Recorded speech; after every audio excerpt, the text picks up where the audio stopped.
శంతనుడు గంగాదేవిని విపరీతంగా ప్రేమిస్తాడు. పెళ్లి చేసుకోమని వేడుకుంటాడు.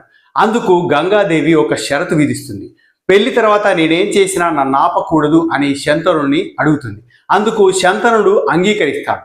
వారి పెళ్లి తర్వాత వారికి కలిగినటువంటి సంతానాన్ని ఒక్కొక్కరిగా తీసుకెళ్లి గంగాదేవి గంగా నదిలో వదిలేస్తుంది. అట్లా 7 శిశువులను గంగా నదిలో వదిలేస్తుంది. 8వ శిశువును కూడా గంగా నదిలో వదిలేస్తుండగా శంతనుడు గంగాదేవిని ఆపుతాడు. అప్పుడు గంగాదేవి ఆ 8వ శిశువుని శంతనుడికి వదిలేసి గంగాదేవి అంతర్ధానం అయిపోతుంది. గంగాదేవికి కలిగిన సంతానం కాబట్టి ఆయనను గాంగేయుడు అని పిలుస్తారు. అలాగే శంతనుడికి కలిగిన సంతానం కాబట్టి శాంతనవుడు అని పిలుస్తారు. అతని పేరు దేవవ్రతుడు. ఈ పేర్లే కాకుండా అతనికి ప్రాచుర్యంలో ఉన్నటువంటి ఒక పేరుంది. కామెంట్ బాక్స్లో కామెంట్ చేయండి. ఇలాంటి ఇన్ఫర్మేటివ్ వీడియోల కోసం మన ఛానల్ని సబ్స్క్రైబ్ చేయండి.